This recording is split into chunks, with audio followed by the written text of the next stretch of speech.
Colleagues, good morning. It's my pleasure today to present to you AB 1996, which I'm actually thrilled to present today. Although I do know the bill has drawn some opposition, but I actually think, honestly, I've visited with my colleagues on the other side of this conversation, and I believe this is the sort of bill that the legislature should be passing by acclamation. And I definitely do not think, for a lot of reasons, that to ask state agencies one time to look back across the 13,000, 14,000 pages of regulations and consider whether something in their bailiwick may be outdated, inconsistent, duplicative, is astonishing. We are, however, the one branch of government that constantly renews itself. The executive branch continues, the courts continue, but our branch of government, every 2 years, we renew ourselves. And as a part of that, we stand there in the chambers, we stand up in the order in which our county is called, and we take that most fundamental oath. I do solemnly swear to support, I don't need to talk about defending, support the Constitution. And there's nothing more basic in the Constitution than that we are the representative branch of government that holds the people's charge. And I feel that I have had this bill for a number of times, but to me, it's like, how can we look around the globe and not feel democracy is threatened? Even in our own nation, we know the deep divisions that exist. So how do we, having taken that oath, conceive of a way to tell people in our state that our democracy is not broken, that there is a path into the state capitol, that the system is open to people? They want the window open, let the breeze blow. You know, government cannot live by the credo, come weal or woe, our status is quo. That's not what we can be about. It's not what the legislature should be about. To my core, I believe this bill is reasonable. If I would say if there's a 1 minute I would be very interested in talking about, this bill says every agency shall look back for this narrow class of regulations, outdated, duplicative, inconsistent. They will hold a hearing and let the people comment on that. So they're opening the door and letting our participatory democracy participate. They're going to send a report to the legislatures, to the relevant standing committees, informing them of suggested changes. There's a 30-day window on that report before they're going to act. We might say that it should be longer than 30 days. If it's been on the book for 10 years and we think there's some inconsistency, why not let it be 60 days? Why not let it be 90 days? So the committees can actually focus on that, and people who have a stake in whether that's a right call, that it should be updated, they could weigh in. Let the legislature respond. But I definitely feel that this bill, I think it meets a need in our era. Thank you all. Of course, I had my 69th birthday on Friday. I tell my staff I'm old as dirt. I remember when I was 8 writing a letter to the JFK White House. I got a letter back. So I'm sort of that Camelot generation.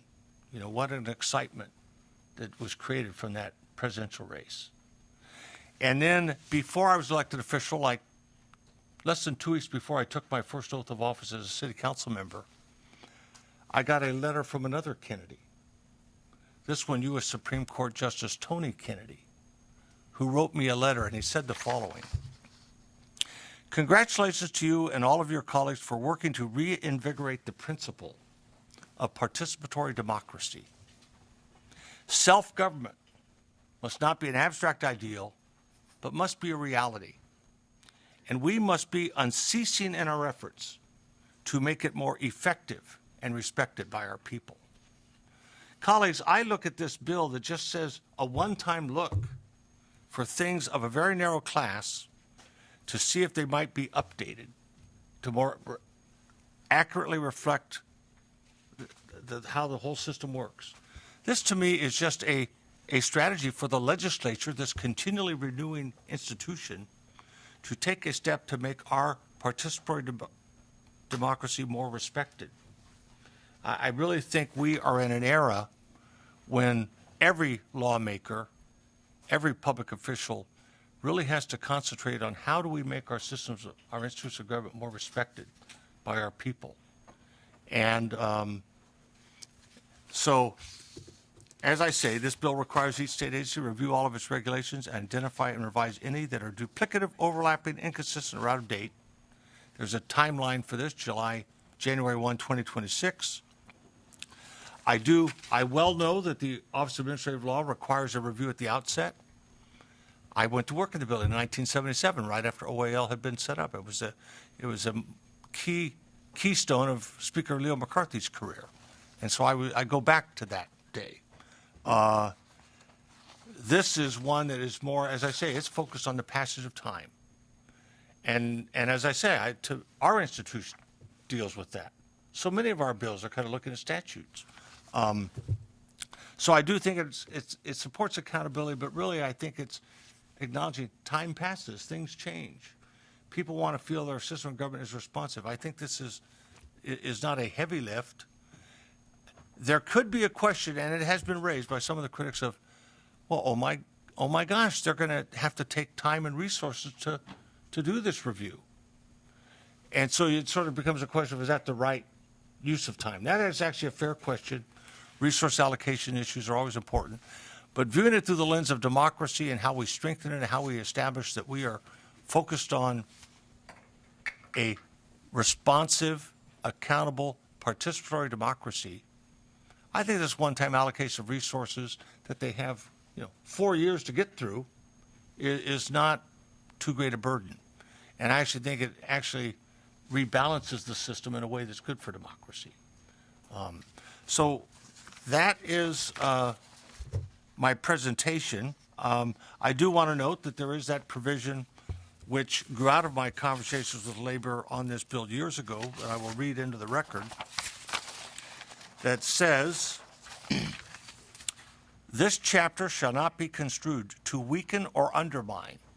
This is section 11366.45 on page 4 of the bill. This chapter shall not be construed to weaken or undermine in any manner any human health, public or worker rights, public welfare, environmental or other protections established under statute. This chapter shall not be construed to affect the authority or requirement for an agency to adopt regulations as provided by statute. Rather, it is the intent of the legislature to ensure that state agencies focus more efficiently and directly on their duties as prescribed by law, so as to use scarce public dollars more efficiently to implement the law while achieving equal or improved economic and public benefits. So that, of course, was put there to ensure that we're not using this review to fundamentally change the character of some regulation that is achieving a important public health or other purpose. And I actually think that's a salutary provision in this bill. I think it's a right thing. So I do know I am joined today by Ashley Hoffman, a policy advocate at Cal Chamber. And I'm, of course, very grateful for support, but this is my bill. This is a bill that I drafted. It's not one that came from anyone else. It reflects sort of my own personal convictions. And as I say, if I thought it was a good idea in 2013 when I first introduced it as AB 12 and it passed by acclamation, I actually feel it meets an even more pressing need now. Thank you very much.